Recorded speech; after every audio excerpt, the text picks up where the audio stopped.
Hidup TV mempersembahkan Oase Rohani Katolik yang dibawakan oleh para imam Keuskupan Agung Jakarta. Selamat menyaksikan. Salam damai dan salam jumpa sahabat Oase Rohani Katolik yang terkasih. Bagaimana kabar Anda di hari ini? Semoga Anda dalam keadaan baik dan juga mempunyai sukacita di dalam Tuhan. Senang sekali saya Patricia Elsa dapat kembali hadir dan saya sudah bersama dengan Romo Ambrosius Lolong PR yang akrab kita sapa dengan Romo Rosi. Mari sekarang kita menyapa dahulu Romo Rosi. Romo, apa kabar? Salam jumpa. Salam jumpa Elsa, saya sehat walafiat. Amin. Dan sahabat Oase Rohani Katolik yang terkasih, kita awali acara ini dengan doa bersama dengan Romo Rosi. Mari kita siapkan hati kita hening sejenak untuk memulai permenungan kita di dalam doa. Dalam nama Bapa dan Putra dan Roh Kudus. Amin. Allah Bapa Maha Pengasih dan Penyayang, kami bersyukur atas rahmat kehidupan yang boleh senantiasa Engkau berikan kepada kami. Kami bersyukur karena pemeliharaanmu dalam hidup kami sehari-hari begitu luar biasa. Pada kesempatan hari ini, kami bersyukur karena boleh mendengarkan sabdamu, boleh merenungkannya, boleh belajar dari Tuhan kami Yesus Kristus, Putramu yang terkasih, untuk senantiasa memaknai kehidupan keseharian kami, agar senantiasa boleh selaras dengan kehendak-Mu. Maka utuslah Roh Kudus-Mu pada kesempatan ini, agar hati kami, pikiran kami boleh tertuju kepadamu dan boleh merenungkan sabda Putramu yang terkasih, Tuhan kami Yesus Kristus. Semua ini kami sampaikan kepadamu dengan pengantaran Kristus, Tuhan kami. Amin. Dalam nama Bapa dan Putra dan Roh Kudus. Amin. Amin. Tuhan Allah kami, betapa mulia nama-Mu di seluruh bumi. Sahabat Oase Rohani Katolik yang terkasih, pada pekan biasa kelima, bacaan yang akan kita baca dan dengarkan bersama dari Kitab Kejadian bab 1 ayat 20 sampai bab 2 ayat 4a. Dilanjut dan bacaan Injil Yesus Kristus menurut Markus bab 7 ayat 1 sampai dengan 13. Kita akan awali dengan membaca bacaan pertama dari Kitab Kejadian. Ketika menciptakan alam semesta, Allah bersabda, "Hendaklah dalam air berkeriapan makhluk yang hidup, dan hendaklah burung berterbangan di atas bumi melintasi cakrawala." Maka Allah menciptakan binatang-binatang laut yang besar dan segala jenis makhluk hidup yang bergerak, yang berkeriapan dalam air, dan segala jenis burung yang bersayap. Allah melihat bahwa semuanya itu baik. Lalu Allah memberkati semuanya itu, sabdanya, "Berkembang biaklah dan bertambah banyaklah, serta penuhilah laut, dan hendaklah burung-burung di bumi bertambah banyak." Jadilah petang dan pagi, hari kelima. Bersabdalah Allah, "Hendaklah bumi mengeluarkan segala jenis makhluk yang hidup, ternak dan binatang melata, serta segala jenis binatang liar." Dan jadilah demikian. Allah menjadikan segala jenis binatang liar, segala jenis ternak dan segala jenis binatang melata di muka bumi. Allah melihat bahwa semuanya itu baik.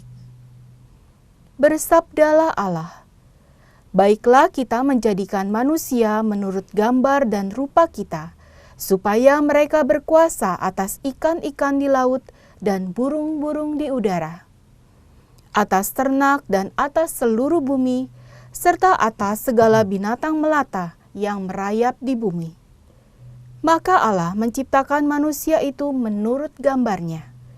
Menurut gambar Allah, diciptakannya dia, laki-laki dan perempuan, diciptakannya mereka.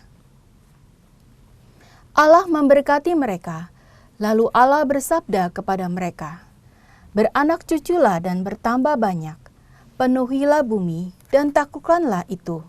Berkuasalah atas ikan-ikan di laut, burung-burung di udara, dan atas segala binatang yang merayap di bumi. Bersabdalah Allah, lihatlah, aku memberikan kepadamu segala tumbuh-tumbuhan yang berbiji yang akan menjadi makananmu. Sedang kepada segala binatang di bumi dan burung di udara dan segala yang merayap di bumi yang bernyawa, kuberikan segala tumbuh-tumbuhan hijau menurut menjadi makanannya.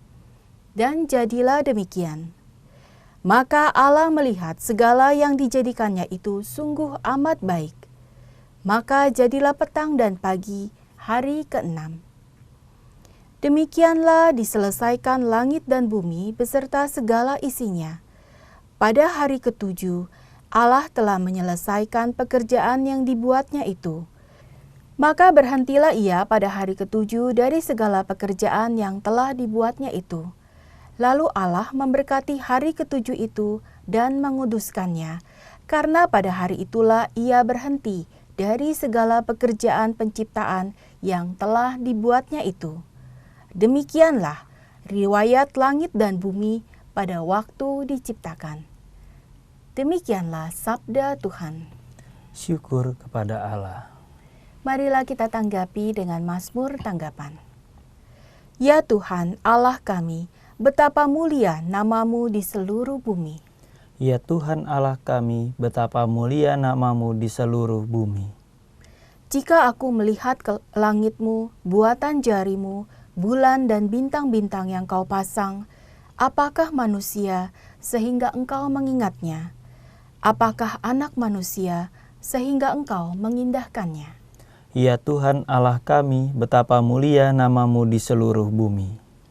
Kau ciptakan dia hampir setara dengan Allah. Kau mahkotai dengan kemuliaan dan semarak. Kau beri dia kuasa atas buatan tangan-Mu. Segala-galanya telah Kau tundukkan di bawah kakinya. Ya Tuhan Allah kami, betapa mulia nama-Mu di seluruh bumi. Domba, sapi, dan ternak semuanya, hewan di padang dan marga satwa, burung di udara dan ikan di laut, dan semua yang melintasi arus lautan. Ya Tuhan Allah kami, betapa mulia nama-Mu di seluruh bumi. Sahabat Oase Rohani Katolik yang terkasih, marilah kita siapkan hati. Kita akan mendengarkan Injil Yesus Kristus menurut Markus, bab 7, ayat 1 sampai dengan 13.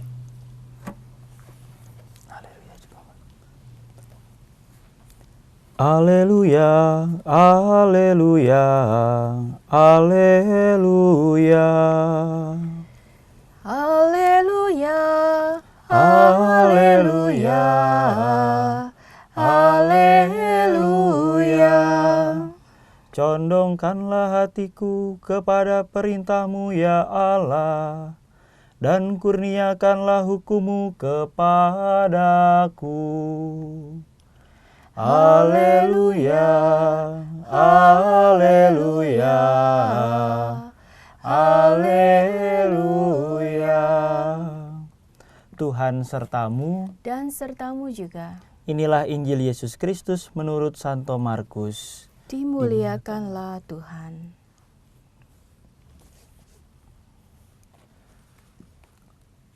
Pada suatu hari, serombongan orang Farisi dan beberapa ahli Taurat dari Yerusalem datang menemui Yesus. Mereka melihat beberapa murid Yesus makan dengan tangan najis, yaitu dengan tangan yang tidak dibasuh. Sebab orang-orang Farisi, seperti orang-orang Yahudi lainnya, tidak makan tanpa membasuh tangan lebih dulu, karena mereka berpegang pada adat istiadat nenek moyang. Dan kalau pulang dari pasar, mereka juga tidak makan kalau tidak lebih dahulu membersihkan dirinya. Banyak warisan lain lagi yang mereka pegang, umpamanya hal mencuci cawan, kendi, dan perkakas tembaga. Karena itu orang-orang Farisi dan ahli-ahli Taurat itu bertanya kepada Yesus, "Mengapa murid-murid-Mu tidak mematuhi adat istiadat nenek moyang kita? Mengapa mereka makan dengan tangan najis?" Jawab Yesus kepada mereka, "Benarlah nubuat Yesaya tentang kamu hai orang-orang munafik. Sebab ada tertulis, bangsa ini memuliakan aku dengan bibirnya, padahal hatinya jauh daripadaku. Percuma mereka beribadat kepadaku, sebab ajaran yang mereka ajarkan ialah perintah manusia. Perintah Allah kamu abaikan untuk berpegang pada adat istiadat manusia. Yesus berkata kepada mereka, sungguh pandai kamu mengesampingkan perintah Allah, supaya kamu dapat memelihara adat istiadatmu sendiri. Karena Musa telah berkata, hormatilah ayahmu dan ibumu. Dan siapa yang mengutuki ayahnya atau ibunya harus mati. Tetapi kamu berkata, kalau seorang berkata kepada bapa atau ibunya, apa yang ada padaku yang dapat digunakan untuk pemeliharaanmu, sudah digunakan untuk kurban, yaitu persembahan kepada Allah. Maka kamu membiarkan dia untuk tidak lagi berbuat sesuatu pun bagi bapa atau ibunya. Dengan demikian, sabda Allah kamu nyatakan tidak berlaku demi adat istiadat yang kamu ikuti itu. Dan banyak hal lain seperti itu yang kamu lakukan. Demikianlah Injil Tuhan. Terpujilah Kristus. Terima kasih Romo Rosi untuk bacaan Injilnya. Sahabat Oase Rohani Katolik yang terkasih, kita sudah mendengarkan 2 bacaan pada kesempatan Pekan Biasa kelima ini. Dan sekarang Romo Rosi akan memberikan inspirasi puarta dan kabar baik Injil kepada kita semua. Silakan Romo. Terima kasih atas waktu yang diberikan kepada saya, Bapak Ibu, saudara-saudari yang terkasih, teman-teman muda, adik-adik sekalian, semuanya. Pada kesempatan hari ini kita sudah mendengarkan bagaimana dalam bacaan pertama Allah sudah menguduskan hari-hari kita dengan penciptaan dan juga dengan berkat yang berlimpah. Demikian pula dalam bacaan Injil kita juga sudah mendengarkan bagaimana Yesus sendiri mau menekankan kepada para murid bahwa adat istiadat itu sebenarnya memiliki nilai yang selaras dengan kehendak Allah. Maka pada kesempatan permenungan kali ini saya ingin membagikan apa yang menjadi inspirasi saya ketika merenungkan kedua bacaan ini. Saya menuliskan dalam refleksi saya suatu tema yang mungkin menjadi sebuah tawaran bagi kita semua untuk direnungkan, yaitu belajar menjadi murid yang tahu siapa gurunya. Kita baru saja mendengar pada hari Minggu lalu bagaimana Yesus memanggil murid-muridnya. Satu persatu dipanggil dan akhirnya mereka mengikuti Yesus. Dan pada hari ini, hari Selasa, Pekan Biasa yang kelima, menjadi permenungan kita, pertanyaannya adalah murid-murid Kristus yang seperti apa yang pada kesempatan ini ingin diajarkan kepada mereka. Murid-murid Kristus yang seperti apa yang ingin kita hidupi. Dalam bacaan Injil kita mendengarkan kisah bagaimana orang-orang Farisi dan ahli-ahli Taurat mengkritik murid-murid Yesus yang tidak menjalankan tradisi atau adat budaya, adat istiadat kebiasaan mereka. Kita mendengarkan bagaimana mereka tidak membasuh tangannya sebelum mereka makan. Padahal itu sudah menjadi adat kebiasaan mereka. Sebagaimana kita dengarkan, mereka biasa pulang lalu membasuh dirinya, lalu kemudian mereka makan. Kebiasaan yang sangat sederhana, tetapi kalau tidak dilakukan, mungkin ada perasaan risih atau perasaan ada yang kurang. Karena sudah terbiasa dilakukan, namun fakta yang ditemukan tidaklah demikian. Maka orang-orang Farisi dan ahli-ahli Taurat ini mengkritik apa yang mereka temukan dari murid-murid Yesus yang sebenarnya adalah pada saat itu panutan di tengah masyarakat, ternyata tidak memberikan contoh yang baik. Memang kalau orang sudah berupaya untuk menjatuhkan seseorang, sekecil apapun kesalahannya pasti akan dicari-cari. Sebagaimana murid Yesus dan juga Yesus sendiri ketika mereka tidak membasuh tangannya untuk makan. Lalu mereka dengan mudahnya mencari kesalahan itu lalu mengkritik Yesus. Tetapi menarik, apa yang mau disampaikan Yesus, bagi saya ini adalah pesan yang baik untuk murid-murid Yesus. Walaupun juga memberikan suatu penjelasan kepada orang-orang Farisi, tetapi justru saya melihat di sini Yesus mengajarkan suatu hal kepada murid-muridnya. Yesus ingin menghidupkan salah satu nilai bahwa di balik semua adat istiadat, kebiasaan serta warisan-warisan yang sudah diterima, di sana juga ada nilai pewartaan kerajaan Allah. Memang terlihat bahwa Yesus akan disudutkan atau harus mengambil tanggung jawab atas perbuatan murid-muridnya. Tetapi justru hal tersebut tidak membuat Yesus merasa disudutkan. Justru kesempatan ini dijadikan Yesus untuk mengajarkan kepada para murid untuk menjadi murid yang tahu betul apa artinya menjadi murid Yesus. Dalam permenungan, saya merefleksikan bahwa para murid setelah dipanggil untuk mengikuti Yesus, bacaan yang kita dengarkan pada hari Minggu, mereka tidak hanya sekedar mengikuti Yesus untuk pergi kemana-mana, ikut Yesus mengajar, ikut Yesus menyembuhkan banyak orang. Memang secara fisik mereka mengikuti. Tetapi hari ini Yesus mau menekankan kepada mereka bahwa mengikuti Yesus juga berarti mengikuti cara hidup Yesus itu sendiri. Pertanyaannya adalah cara hidup seperti apa yang harus kita teladani dari Yesus. Saya menawarkan yaitu cara hidup keseharian kita yang berpangkal kepada Allah. Persoalan makan, persoalan mencuci cawan, dan segala macamnya, itu adalah warisan hidup sehari-hari kita. Dalam konteks kita pun juga demikian.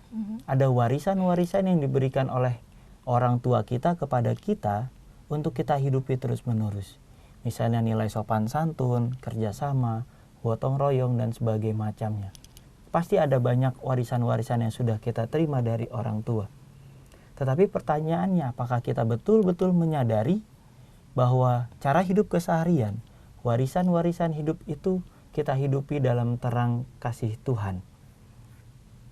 Yesus mengajarkan bahwa cara hidup keseharian yang kita terima itu adalah sarana yang kita gunakan untuk mengaplikasikan bagaimana kehendak Allah bisa kita jalankan. Sehingga tidak terjadi jurang yang besar antara sejarah keselamatan Allah atau kehendak Allah itu sendiri dengan kebiasaan hidup kita sehari-hari.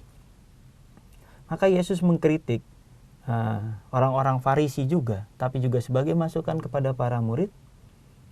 Jawab Yesus dalam bacaan Injil yang kita dengarkan, "Apa yang ada padaku yang dapat digunakan untuk pemeliharaanmu sudah digunakan untuk kurban, yaitu persembahan kepada Allah." Kehendak Allah ada dalam perintah, hormatilah ayahmu dan ibumu. Tetapi mereka terjemahkan dalam kehidupan sehari-hari untuk senantiasa berbakti kepada Allah. Tetapi seakan-akan ini dipisahkan. Kalau saya sudah berbakti kepada Allah, saya tidak punya tanggung jawab lagi kepada orang tua. Maka Yesus mau mengembalikan itu dalam kehidupan sehari-hari, bahwa kehendak Allah juga bisa dijalankan dengan baik. Dengan bahasa sangat sederhana, kita bisa merefleksikan bahwa orang-orang Farisi ingin mengatakan, ya saya sudah menggunakannya bagi Allah, gitu.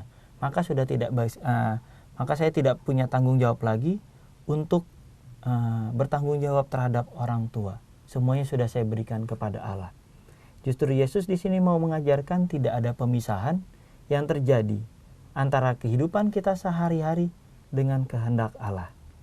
Justru sebaliknya, yang seharusnya terjadi adalah pemaknaan hidup sehari-hari dalam keselarasan dengan kehendak Allah. Hidup harian adalah kesempatan bagi kita untuk merayakan kehendak Allah itu. Kurang lebih demikian yang coba ingin saya tawarkan sebelum nanti kita mendalaminya lebih lanjut lagi. kurang lebih seperti itu yang coba saya renungkan, mendengarkan dan membaca Injil serta bacaan pertama pada hari ini. Baik Romo, terima kasih. Tadi Romo menyampaikan bahwa di balik semua adat istiadat itu ada nilai pewartaan kerajaan Allah. Gereja Katolik sendiri terhadap adat istiadat ini sendiri tidak menentang atau malah ada istilah ini Romo, inkulturasi ya Romo ya. Jadi kalau kita ke gereja, mungkin kalau di Jakarta nggak gitu kelihatan, tapi misalkan kita ke gereja mungkin di daerah Medan atau di daerah Kalimantan, itu masih ada kelihatan sekali ada inkulturasi atau perpaduan dalam misalkan liturgi ataupun lagu-lagunya ya Romo. Iya, betul. Apakah ini bisa juga kita maksudkan seperti bacaan yang Yesus maksudkan tadi, jadi tidak terpisah-pisah tapi menyatu? Kalau kita mau melihat proses inkulturasi dalam gereja Katolik, mungkin bisa itu terlihat karena memang kebiasaan dan adat istiadat yang kita lakukan, misalnya di paroki pun juga ada misa dengan tema khusus Jawa, tema khusus dengan adat Batak dan segala macamnya. Mungkin itu juga menjadi suatu simbol, menjadi sebuah lambang bahwa gereja juga menghormati warisan dan tradisi yang hadir dan dihidupi oleh masyarakat kita. Dan itu dibawa ke dalam suatu perayaan liturgi sehingga bisa terlihat.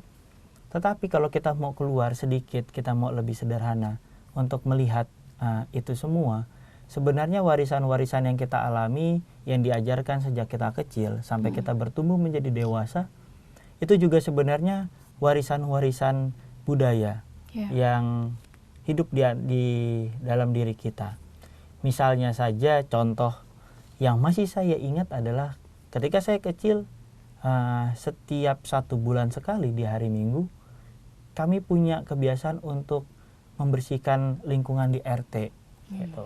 Sampai sekarang di lingkungan RT saya pun, di rumah orang tua tentunya, itu masih menghidupi itu. Gitu. Bukan suatu warisan budaya tertentu dari Jawa, Batak atau Flores atau apapun, tetapi warisan masyarakat biasa ingin memelihara kebersihan dan keindahan lingkungan. Maka 1 bulan sekali ada yang namanya gotong royong membersihkan. Dan kami, terutama saya ketika kecil ya itu senang karena itu kan menjadi kesempatan untuk bermain. Gitu.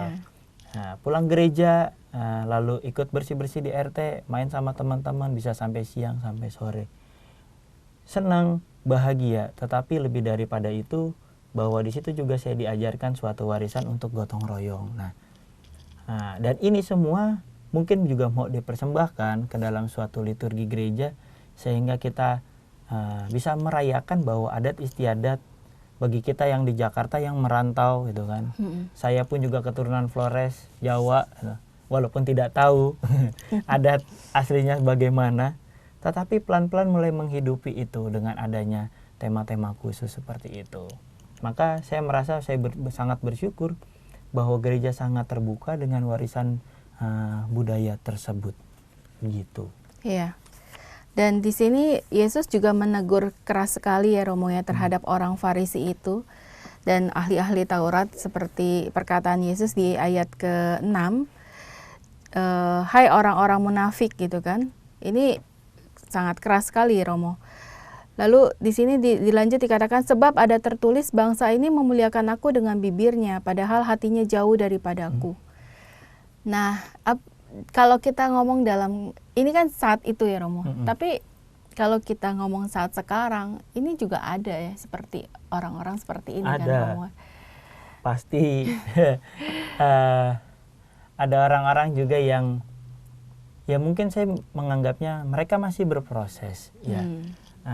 Karena juga tidak mudah sebenarnya mau menyelaraskan dan menemukan bagaimana pengalaman akan Allah dalam hidup sehari-hari itu kan juga tidak mudah. Memang kita membutuhkan meluangkan waktu hening, kita membutuhkan waktu untuk mereview kembali, sehingga kita tahu betul apa yang kita lakukan itu apakah itu selaras dengan kehendak Tuhan atau tidak. Kita membutuhkan itu.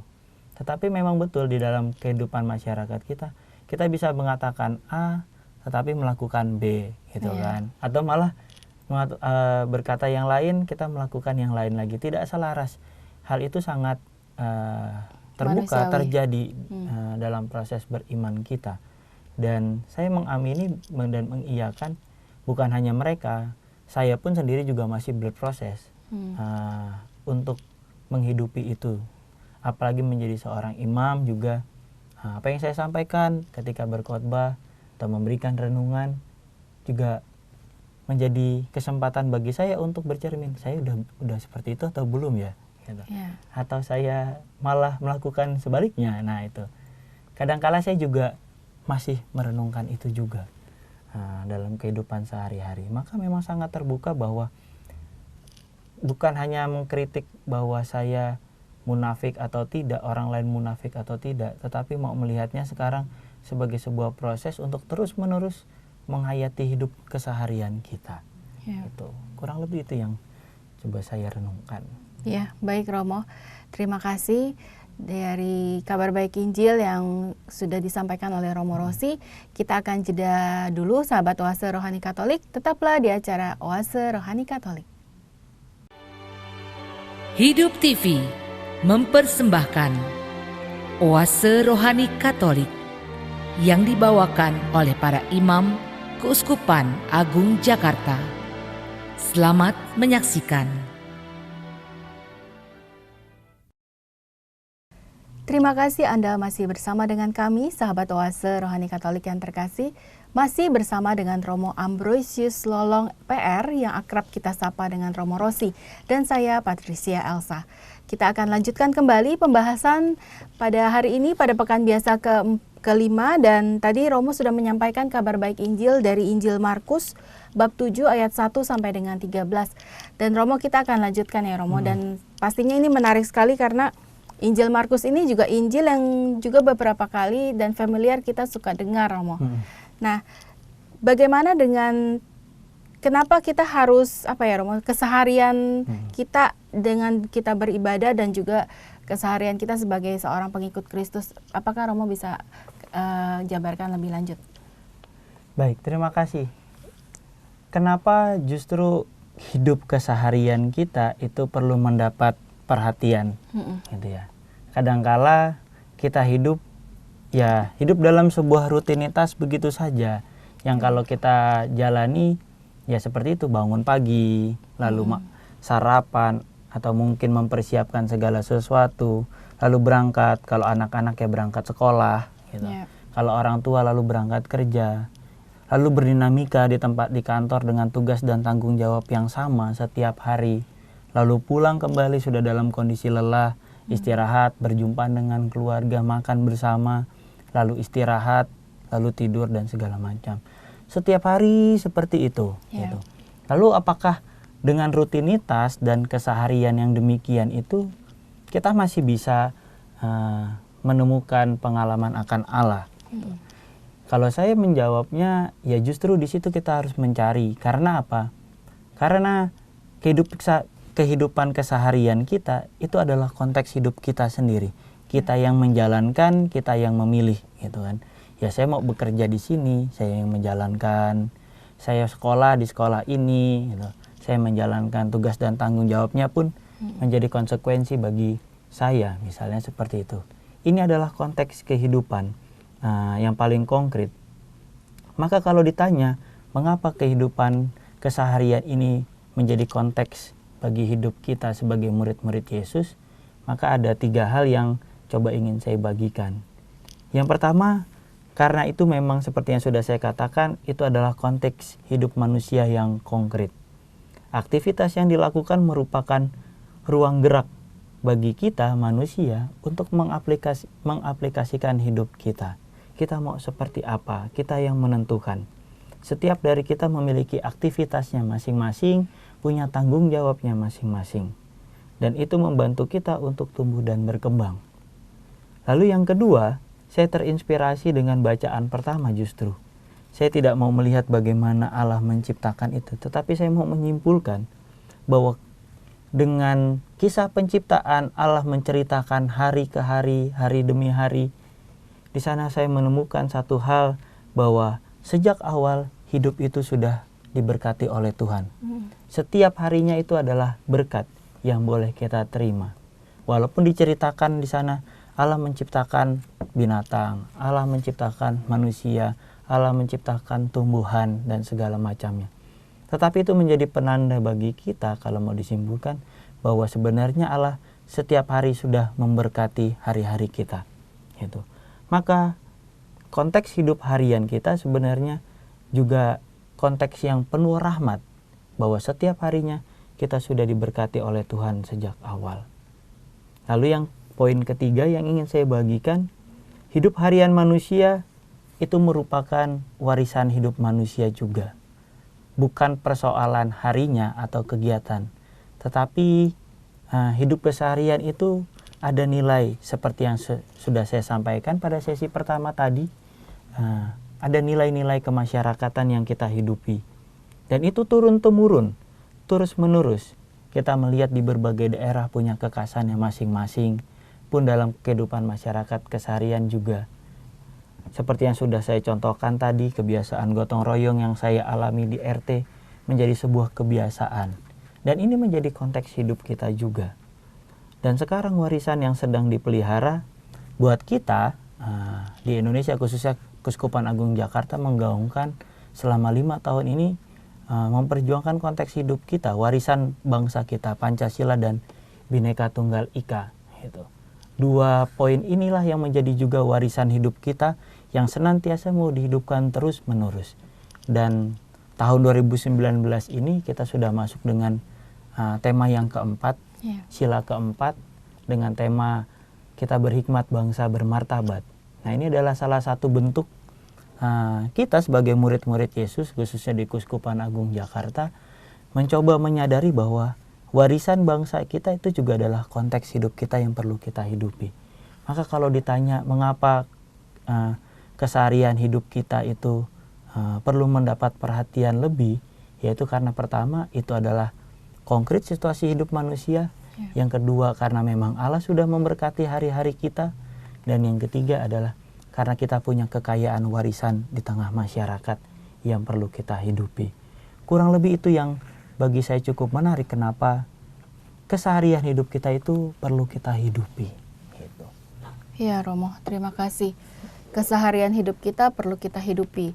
Nah tadi saya tertarik dengan Romo sempat memberikan contoh-contoh bagaimana kita menjalani hidup hari per hari gitu kan. Jadi kita bangun pagi, terus kita beraktivitas, kita mungkin makan, minum, berketemu orang, terus akhirnya balik ke rumah lagi. Bagaimana dengan situasi orang yang, itu kan orang yang sehat ya Romo, ibaratnya ya. Orang yang masih bisa pergi ke sana, pergi ke sini, ketemu orang. Bagaimana dengan situasi orang yang sedang sakit dan nggak bisa, maksudnya harus bed rest, jadi nggak bisa mobilitasnya nggak terbatas gitu. Itu juga kan kalau kita bayangkan, kita aja yang daily aja yang bisa ketemu itu sekarang bosen gitu. Iya, kadang-kadang kita kadang merasa aduh capek gitu kan. Nah, bagaimana situasi orang yang harus menghadapi dirinya itu tidak bisa kemana-mana karena mungkin sakit, atau mungkin karena situasi yang mungkin dalam lembaga pemasyarakatan contohnya gitu. Bagaimana kita bisa menghidupi keseharian kita dengan pengenalan akan Tuhan itu yang tadi Romo sampaikan. Dan juga kehendak Tuhan. Baik, kalau misalnya kita juga melihat akhirnya bahwa tidak semua dari kita itu bisa hidup baik-baik saja ya. Yeah. Kita sehat yang bisa beraktivitas ke sana sini, tetapi juga menyadari ada saudara-saudara kita, teman-teman kita yang memiliki keterbatasan. Gitu. Mungkin karena sakit, mungkin karena tua juga, atau cacat tubuh juga, difabel, atau mungkin juga sehat tetapi seperti tadi dikatakan sedang masuk ke dalam lembaga permasyarakatan dan segala macam. Lalu bagaimana dalam situasi seperti itu mencoba memaknai hidup hariannya, gitu. Justru yang buat saya adalah memang ini agak sulit, tetapi layak untuk dicoba adalah perlahan-lahan menemukan sesuatu hal yang bagi dia walaupun terbatas, tapi itu bisa menyenangkan atau menyegarkan hidupnya. Saya kalau di paroki terhadap oma opa itu, mereka kadang-kala kan pingin, Romo kami juga mau ikut pelayanan, tetapi kami tidak bisa, kami tidak itu. Lalu saya hanya mengatakan ya memang kalau oma dan opa tidak bisa, ya sekarang adalah tanggung jawabnya cukup memelihara kesehatan dulu. Misalnya jalanlah pagi-pagi, sore-sore gitu, keliling komplek gitu. Tidak perlu seperti yang lain. Oh yo ikut pelayanan di gereja dan segala macam, atau mau ikut kunjungan ke sana sini. Kalau memang sangat terbatas, ya tidak perlu. Yang penting menemukan kenyamanan dulu, bukan menemukan kenyamanan, tetapi menemukan sesuatu di dalam dirinya yang bisa membuat dia segar, gitu. Bukan hanya sekedar bisa berjalan, bisa beraktivitas, lalu semua orang bisa segar. Belum tentu. Orang yang bisa pergian saja, itu belum tentu segar hatinya, segar jiwanya, gitu. Maka bagi mereka, saudara-saudara kita yang mengalami keterbatasan, baik karena sakit, karena tua, lalu karena fisik, atau mungkin karena situasi khusus, dalam situasi terbatas itu, kehebatannya manusia yang menurut saya itu adalah mereka masih mampu mencari cara untuk menemukan bahwa dirinya itu bisa disegarkan. Banyak cara. Kalau bagi orang-orang yang sakit, mungkin bisa pengalaman untuk berani berjumpa atau menerima orang-orang yang mengunjungi, atau memanfaatkan waktu bersama dengan orang-orang yang sedang merawat dia, gitu kan. Ajak ngobrol, mungkin bisa cerita pengalaman hidupnya dulu, kerinduan-kerinduannya, harapan-harapannya, nasihat-nasihatnya. Saya kalau kunjungan ke orang-orang yang sedang sakit, ya paling, ya kalau saya mau meneguhkan itu pasti sulit juga. Bapak tetap sehat dan segala macam. Ya kondisinya memang tidak sehat gitu. Kalau mau mengatakan tetap sehat, sulit juga, tidak sesuai dengan konteks. Maka saya meminta mereka untuk cerita. Mungkin dalam keterbatasannya mereka mau menceritakan suatu hal. Maka menyediakan waktu untuk mereka bercerita, lalu mendengarkan, dan itu mungkin salah satu sarana kita membantu mereka juga untuk mengalami kasih Allah. Gitu. Kurang lebih seperti itu yang selama ini coba saya hidupi, saya jalankan dalam kesempatan berpastoral bertemu dengan saudara-saudara kita yang terbatas. Iya, baik Romo. Lalu kita tadi Romo katakan juga tentang kisah penciptaan, bagaimana Allah itu bercerita. Dan juga kalau kita baca sebenarnya Allah itu ingin menyampaikan bahwa setiap hari yang sudah disediakan oleh Allah itu kudus, ya Romo. Dan apakah juga sekarang ada yang begini, ya hari yang disediakan Allah itu kudus gitu. Tapi kita sebagai manusia memaknainya itu harus bagaimana Romo? Apakah harus, karena kan kita pasti punya kelemahan-kelemahan dan juga pasti punya dosa gitu kan. Dan bagaimana kita menghidupi hari-hari kudus yang Allah sudah berikan kepada kita supaya kita jangan balik lagi, berdosa lagi, atau kita melakukan kelemahan-kelemahan kita lagi, Romo. Nah, ini yang menarik. Bagaimana kita mencoba memelihara itu, sesuatu yang sudah baik sejak awal mula, yang kudus itu, tetapi kalau kita melihat ke belakang, oh iya ya, saya kok tadi berbuat seperti itu, saya jatuh di dalam dosa atau apapun. Saya mencoba mengutip apa yang disampaikan oleh Paus Fransiskus dalam tulisannya Gaudete et Exsultate. Di sana Paus Fransiskus buat saya cukup menarik menuliskan bagaimana kita hidup menjadi orang-orang kudus. Setiap orang dipanggil untuk menjadi orang-orang kudus zaman sekarang. Bapak Uskup sering mengulang-ulang dengan kisah seorang ibu yang mencoba menjaga dirinya untuk tidak jatuh ke dalam dosa. Ketemu dengan temannya yang sedang bergosip, ia mengatakan tidak. Lalu ketika anaknya membutuhkan teman untuk cerita, ia meluangkan waktunya. Lalu setelah itu juga di akhir hari ia berdoa. Itu juga salah satu bentuk kekudusan. Sampai pada akhirnya ketika ia melihat saudaranya membutuhkan, ia membantu. Itu pun juga salah satu kekudusan. Itu yang disampaikan dan dikisahkan oleh Paus Fransiskus. Dan Bapak Uskup juga terus-menerus mengingatkan kita dengan kisah sederhana itu. Dan yang menarik, saya lupa di artikel keberapa, tetapi sana dikatakan, mau menjadi orang kudus itu bukan berarti bahwa kita harus kudus dulu. Yang dikatakan kudus itu karena terjadi perjumpaan antara kelemahan hidup manusia, itu berjumpa dengan kelimpahan kasih Tuhan. Jadi kita yang lemah karena dosa, karena kelemahan-kelemahan kita itu, tapi mau terbuka terhadap kasih dan sapaan Tuhan, di situ kita mengalami yang namanya proses pribadi-pribadi yang menjadi pribadi orang kudus. Maka pertanyaannya, kalau kita mau menguduskan hari kita, gitu kan, hari ini adalah hari yang mau saya persembahkan kepada Tuhan. Bukan berarti kita harus tiba-tiba, ya pokoknya saya tidak harus berbuat dosa hari ini, gitu. Jadi tidak masuk kamar berdoa sehari semalam. Iya, jangan seperti itu. Lalu mengurung diri, pokoknya hari ini harus kudus. Saya masuk kamar nggak boleh. Saya kalau ketemu orang ini pasti saya langsung langsung ngegosip gitu dan segala macam. Tidak, justru malah kita harus memiliki sikap yang terbuka di awal hari. Tuhan, terima kasih atas harimu.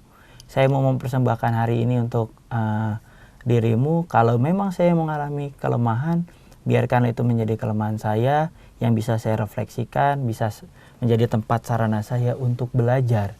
Sehingga di esok hari saya bisa menjadi pribadi yang lebih baik. Justru menurut saya dibutuhkan keterbukaan dan kerendahan hati di hadapan Tuhan. Sehingga seperti kata Paus Fransiskus, kelemahan kita, dosa-dosa kita di hadapan Tuhan berjumpa dengan kelimpahan kasih Tuhan. Gitu. Itu yang bisa kita lakukan dalam hidup kita sehari-hari.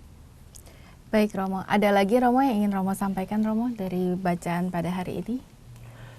Saya hanya menambahkan sedikit, lalu seperti yang tadi sudah Elsa tanyakan, lalu bagaimana memaknai hari-hari kita. Saya sangat sederhana, justru kehendak Allah diterjemahkan ke dalam hidup kita sehari-hari. Gitu. Ketika sabda Allah menghendaki kita untuk hidup jujur, ya berarti kita mulai untuk bersikap jujur. Di sekolah ya tidak nyontek, melaksanakan tanggung jawab di tempat yang sudah dipercayakan Tuhan, itu juga dengan baik. Lalu ketika sabda Allah mengajarkan kita untuk berendah hati, ya kita mulai terbuka, mau menolong sesama yang memang sedang membutuhkan bantuan kita. Ambil bagian juga di dalam tugas dan pekerjaan di rumah. Itu adalah sebagai sarana contoh kita. Dan mungkin ketika sabda Allah menghendaki kita untuk hidup disiplin, ya kita belajar untuk mengerjakan tugas dan tanggung jawab kita dengan baik. Ya berangkat ke sekolah dengan tepat waktu, berangkat ke kantor juga tepat waktu, misalnya seperti itu. Suatu cara hidup yang memang Tuhan kehendaki, tetapi sekarang kita mau menjalankannya dalam hidup kita sehari-hari. Maka ketika kita berjumpa dengan konteks hidup kita, ya kita kembali lagi mengatakan, ya saya berdoa, ya saya bekerja, ora et labora lagi. Ya saya berdevosi, tapi saya juga bermasyarakat. Gitu. Nah, maka dengan tegas Yesus juga mengingatkan bahwa kita sebagai murid-murid tidak hanya tergantung hanya pada bahwa Yesus itu pribadi yang luar biasa. Tetapi kita juga mau meneladan cara hidup. Cara hidup Yesus itu kan seperti itu. Ya, ia ikut makan bersama dengan orang-orang berdosa. Ia juga menyapa orang-orang yang sakit. Sebagai seorang nabi, ia tidak mengambil jarak jauh dari mereka yang membutuhkan. Maka sederhana sekali kalau kita mau menganalogikan bagaimana kita menjadi seorang murid, sebagaimana para murid Yesus sangat sederhana. Kalau kita suka dengan pelajaran matematika, ya kita datang ke guru matematika. Kita ambil buku pelajaran tentang matematika. gitu. Lalu juga kita bertanya dengan rekan-rekan kerja, rekan-rekan di sekolah kita yang memang ahli di bidang matematika, gitu. Maka kita pun juga demikian. Kalau kita mengikuti Yesus sebagai guru kita, maka kita harus tahu kepada siapa kita mengikatkan diri kita. Ya kita tanya kepada Yesus. Ya kita buka kitab suci sebagai kesempatan kita untuk belajar. Dan mungkin kita bisa bertanya dengan teman-teman yang punya pengalaman hidup rohani yang mungkin bisa memperkaya hidup kita. Maka disitulah kita belajar dan tahu bagaimana mengikuti cara hidup Yesus. Semoga ini boleh menjadi kesempatan kita untuk meneladan para murid Yesus, meneladan cara hidup Yesus dalam hidup kita sehari-hari. Ya, satu lagi Romo sebelum kita menutup acara ini, bagaimana kita harus bersikap dan menghadapi orang-orang yang seperti orang-orang Farisi atau ahli Taurat ini, yang senangnya tuh ngeliatin kesalahan atau cacatnya kita gitu loh. Dan mereka tidak segan-segan menegur kita, bahkan juga kadang mempermalukan kita di beberapa teman. Beberapa kesempatan ya kita lalu dijatuhkan.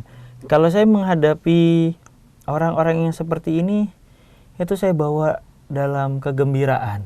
Ya, saya juga nggak tahu. Karena saya orangnya suka bercanda gitu. Jadi kalau memang itu bukan menjadi suatu itu bukan diri saya gitu, tapi kan itu kan digodok oleh orang gitu kan, sehingga terkesan itu menjadi kelemahan kita.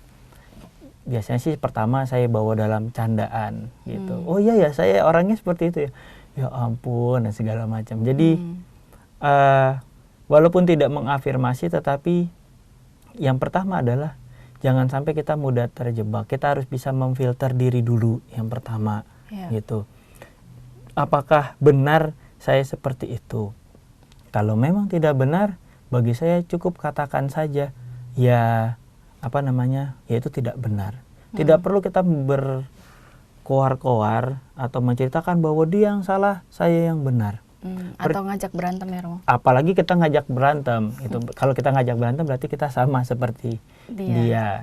Tetapi justru kita buat saya rendah hati saja, bahwa kita cukup kalau misalnya ditanya apakah kamu melakukan itu, katakan saja dengan jujur. Jika ya, katakan ya. Jika tidak, katakan tidak. Gitu. Tidak perlu kita lalu menceritakan ke sana sini untuk mencari, seakan-akan mencari bala bantuan untuk kita. Karena saya berpikir kadangkala kitanya juga jadi lelah, orang juga belum tentu percaya dengan kita. Tapi biarkan perlahan-lahan kebenaran itu yang timbul, berbicara pelan-pelan.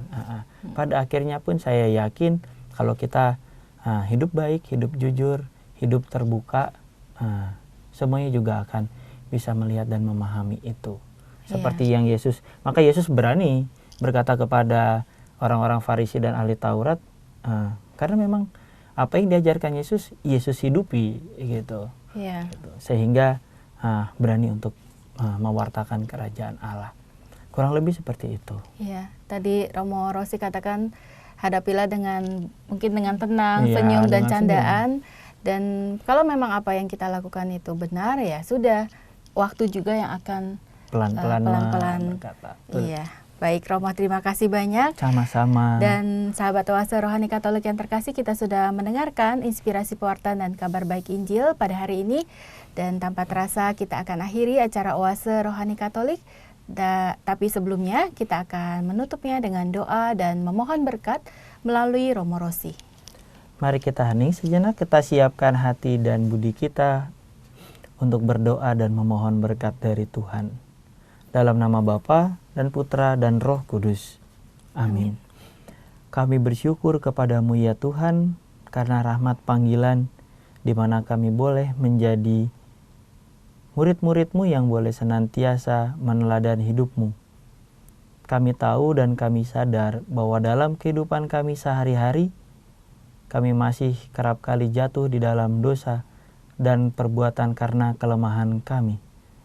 Tetapi berikanlah kepada kami roh yang menguatkan hati kami, agar kami boleh secara terbuka memohon rahmat-Mu, memohon penyertaan-Mu di dalam hidup kami sehari-hari, di tengah rutinitas kami yang kami jalani, di tengah tugas dan tanggung jawab yang Kau percayakan kepada kami. Semoga kami boleh menyerahkan semuanya kepadamu, dan Roh Kuduslah yang senantiasa menyertai serta melengkapi tanggung jawab hidup kami.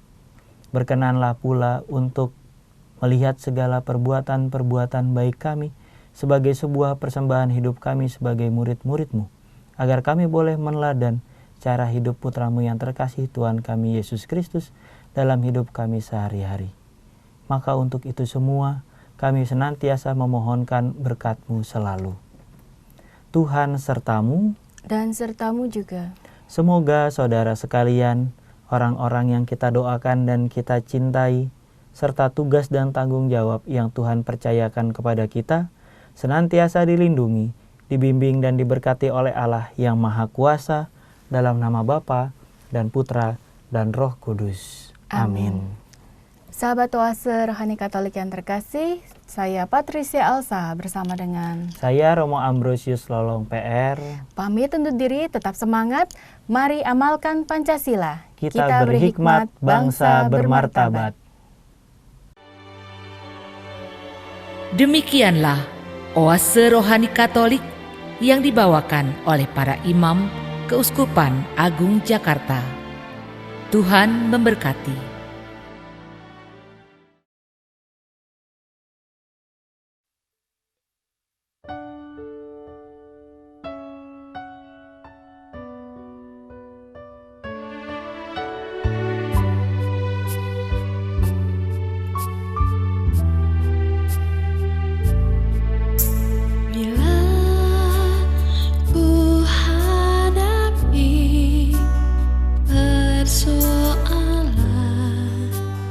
Di hidupku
kita